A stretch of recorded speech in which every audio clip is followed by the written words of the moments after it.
O Lar Adventista. É o livro que estamos lendo desde o dia 1º de janeiro deste ano, 2024. Estamos no capítulo 65, Provisão para o Futuro. Para esta quinta-feira, o tema abordado pelo livro, terminando este capítulo, Provisão para o Futuro, é sobre testamento. Testamento adequado. Muitos não fazem isso, não é verdade? E aí, a família, os parentes que permaneceram vivos após a morte do proprietário das posses, brigam, discutem, muitas vezes isso acontece. Acompanhe a leitura para evitar esses problemas após a sua morte. O Lar Adventista diz assim: os que são fiéis mordomos dos bens do Senhor, lembre-se, nós somos apenas administradores, aquilo que você tem não é seu. Deus, com sua infinita graça, concedeu para que você administre. Os fiéis mordomos dos bens do Senhor saberão exatamente em que pé estão os seus negócios. E como homens sábios, estarão preparados para qualquer emergência. Sabedoria. O princípio da sabedoria é o temor do Senhor. Nós somos administradores de Deus. Se a morte lhes sobrevier subitamente, não deixarão grande perplexidade aos que forem chamados para fazer-lhes o inventário. Mesmo após a morte, aquele que é fiel a Deus já vai deixar seus bens definidos para quem ficará. Muitos não são instruídos quanto à questão de fazer suas disposições testamentárias, um testamento, quando estão com evidente saúde. Testamento deve ser feito quando estamos em pleno vigor físico, saúde. Não quando estamos ali à beira da morte, quase perdendo a consciência, não. É em vida e com saúde. Eles devem conhecer sua condição financeira, por isso que é importante registrar tudo. No Brasil, há necessidade de, uma vez ao ano, as pessoas físicas declararem o imposto de renda, pelo menos aqueles que recebem uma determinada quantia mínima ao ano. E isso já ajuda um pouco, mas não é o suficiente. Tudo nós precisamos registrar, o que recebemos, o que gastamos, para termos o controle das nossas posses.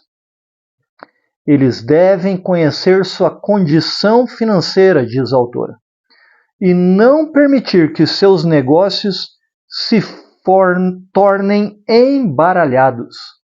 Deve haver um registro fiel de tudo que nós temos. Devem deixar os seus haveres de tal maneira que possam deixá-los em qualquer tempo. Não é nosso, pertence a Deus. Então não se apegue, não é seu. Você é um administrador. Devem as disposições testamentárias ser feitas de maneira que resistam à prova da lei. O testamento deve ser de acordo com as leis do país. Então, nesse sentido, talvez seja necessário para auxiliar um advogado a fazer o testamento dos seus bens. Uma vez formalizadas, podem permanecer por anos e nenhum dano há. Se doações continuam a ser feitas de tempos em tempos à causa, segundo esta necessite.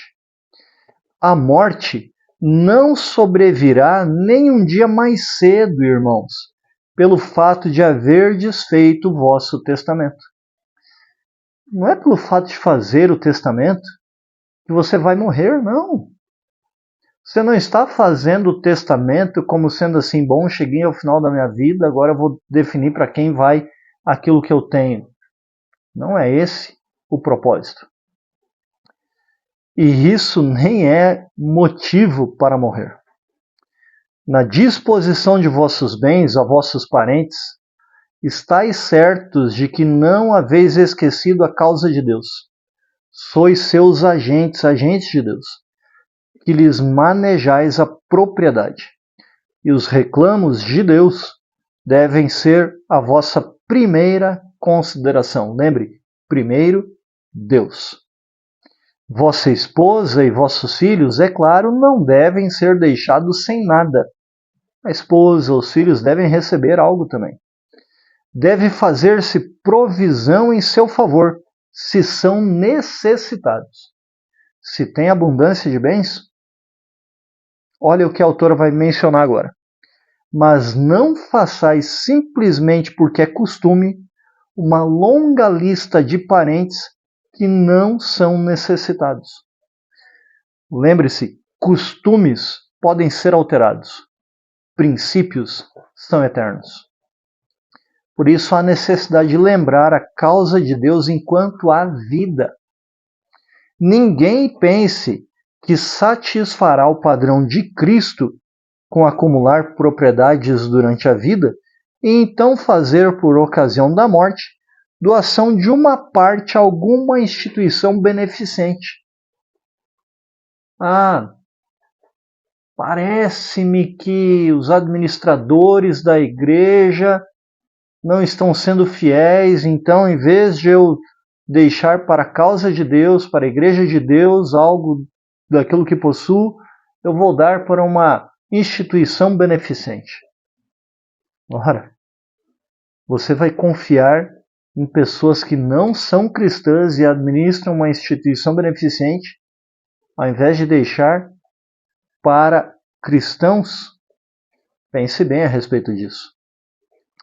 Alguns egoístamente retêm os seus meios durante a vida, esperando reparar a sua negligência pelo lembrar-se da causa em seu testamento. Não é fiel durante a vida, e aí quando está à beira da morte faz um testamento deixando para a causa de Deus. Veja o que a autora menciona. Mas nem pela metade os meios assim outorgados beneficiam o objeto especificado. Irmãos e irmãs, depositai vós mesmos no banco do céu e não deixeis a vossa mordomia sobre outros. Nós podemos adquirir um tesouro no céu. Lá não tem traça, não tem ferrugem, não tem ladrões. Eu recomendo a leitura da Palavra de Deus da carta de Paulo aos Coríntios, a segunda carta, 2 Coríntios, capítulo 8, versos 1 a 5.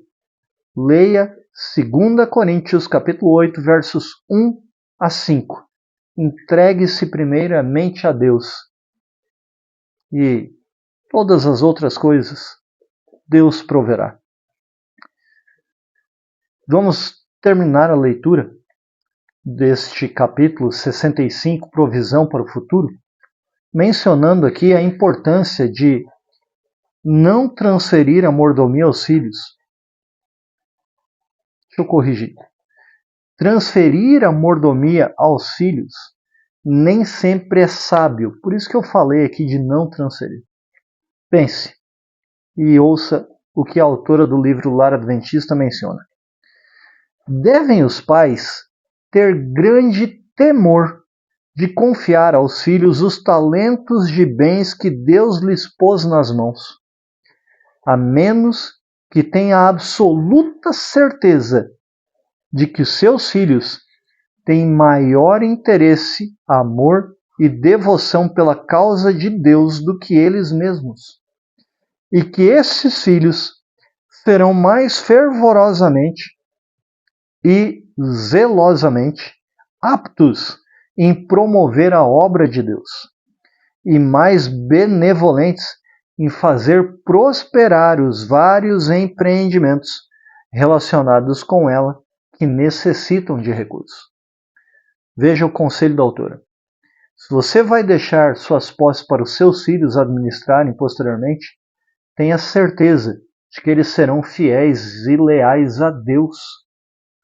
Portanto, é necessário hoje você ser um exemplo e ensiná-los nessa prática.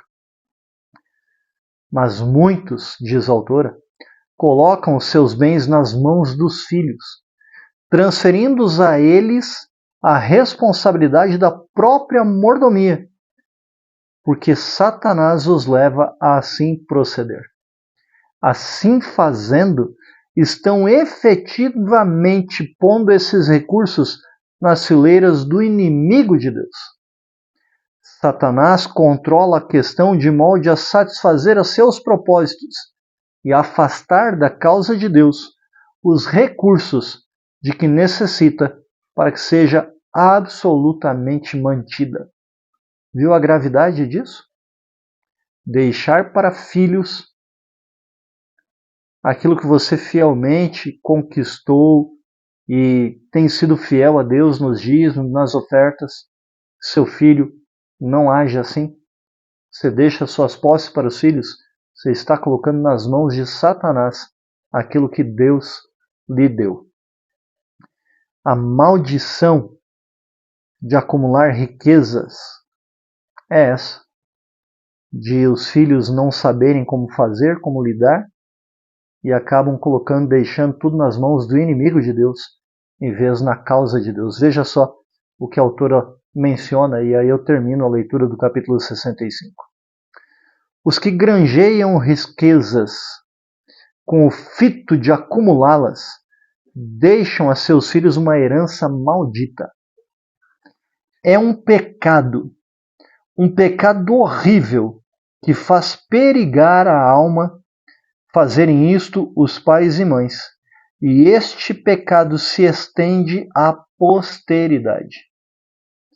Não raro, gastam os filhos em loucas extravagâncias os recursos que lhes foram deixados, em desregramentos, tornando-se indigentes. Você já ouviu um pai empresário que ao falecer deixou a empresa para os filhos e os filhos quebraram a empresa? Não sabiam administrar, não foram instruídos corretamente, viram a riqueza que tinham e gastaram tudo, deixando tudo nas mãos do inimigo de Deus.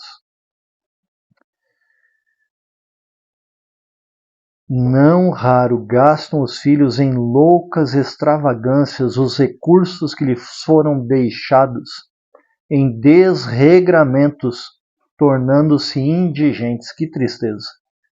Não conhecem o valor da herança que malbarataram. Receberam de graça. Ficaram admirados com tudo aquilo que tinham e jogaram tudo fora no lixo.